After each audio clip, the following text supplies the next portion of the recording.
मैं संविधान को संबोधित करते हुए आप सबके समक्ष कहना चाहूँगी कि अब मैं क्या ही मांगूँ तुझसे, तूने तो मेरी जात को और बड़ा कर दिया, और जहाँ केवल नेता और मंत्री पहुँचा करते थे आज मुझे भी वहाँ खड़ा कर दिया। आप सभी को मेरा सादर नमस्कार। मैं किरण, चित्रकूट नोडल डिस्ट्रिक्ट से यहाँ संविधान के 75 वर्ष, इसके कर्तव्य, अधिकार और इसकी प्रगति की यात्रा के विषय में अपने विचार प्रस्तुत करना चाहूँगी। महोदय, भीमाबाई के लाल ने ऐसा कमाल कर दिया, रच संविधान भारतीयों को माला माल कर दिया, और दौलत शोहरत में चैन कहाँ रखा है, अखंडता, समाजवादी, धर्मनिरपेक्षता ने आज ये साबित कर दिया।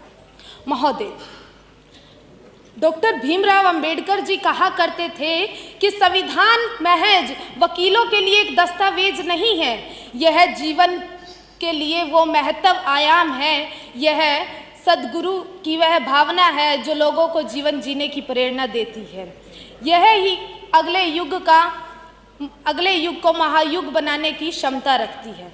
महोदय, भारतीय संविधान में लगभग 106 संवैधानिक संशोधन हुए हैं, लेकिन क्या कोई जानना नहीं चाहेगा कि ऐसा क्यों हुआ है?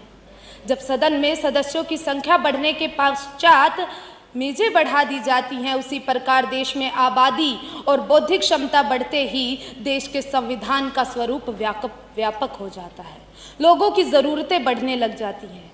आप सभी लोग इस बात से भली भांति परिचित है कि भारत वो देश है जहाँ उत्तर से केसर तो दक्षिण से दालचीनी महकती है, जहाँ पश्चिम में खादी का कुर्ता तो पूर्व में लुंगी सस्ती है।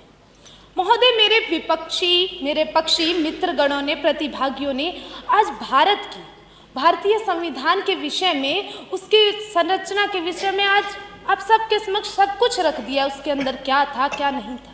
लेकिन क्या 75 वर्ष की इस यात्रा के बीच में पड़े उन रोड़ों के बारे में किसी ने ध्यान दिलाया है?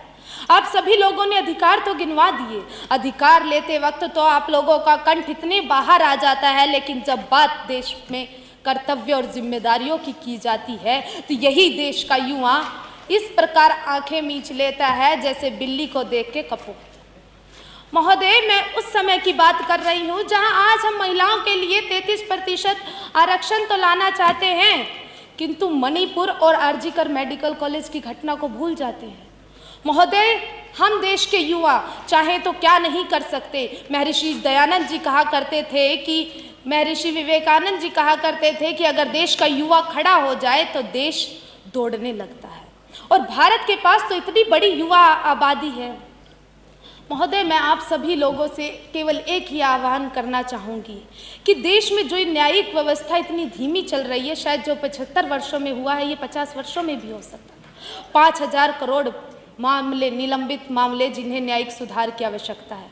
पर्यावरण संरक्षण को और भी ज़्यादा सुधार की आवश्यकता है, और रोज़ देश में चुनाव में हो रहे जमाखोरी, भ्रष्टाचार और हरानी ट्रैप जैसे मामलों में भी सुधार की। टाइम आउट बेटा। धन्यवाद।